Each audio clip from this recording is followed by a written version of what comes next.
Pour moi, la France, c'est comme le Titanic qui est en train de couler. Beaucoup ne s'en rendent pas encore compte, et ceux qui s'en sont déjà rendus compte sont déjà partis. On a reçu la question sur les réseaux, est-ce que vous regrettez maintenant que vous êtes en Australie d'avoir quitté la France? Non, on ne regrette pas une seconde d'avoir quitté la France. Pour moi, la France, c'est comme le Titanic, un bateau qui coule, mais les personnes ne s'en rendent compte, ou en tout cas les gens ne s'en rendent pas assez compte, et comme continuent de vivre leur vie comme si de rien n'était. Dans le film Titanic, voilà, les gens ils voulaient pas y croire, il y en a qui continuaient de manger tranquillement au restaurant, qui continuaient de s'amuser sur le pont. Voilà, pour moi, la France, c'est exactement ça. Il y a plein de choses qui vont pas. Alors forcément, certains, heureusement, ont ouvert les yeux et sont déjà partis. Certains partent maintenant. Et je pense que certains partiront dans quelques temps, puisque le pays ne va pas aller en s'améliorant. Et c'est même toute l'Europe qui va pas bien, en fait. Je pense que la France, c'est le pire élève de l'Europe. Mais non, on ne regrette pas du tout d'être parti. On invite et on incite et on encourage d'ailleurs les gens à prendre cette décision-là. Elle n'est pas évidente à prendre.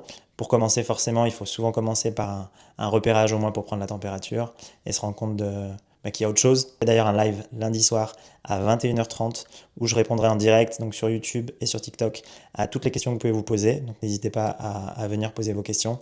Mais non, on ne regrette pas du tout d'être parti de la France, bien au contraire.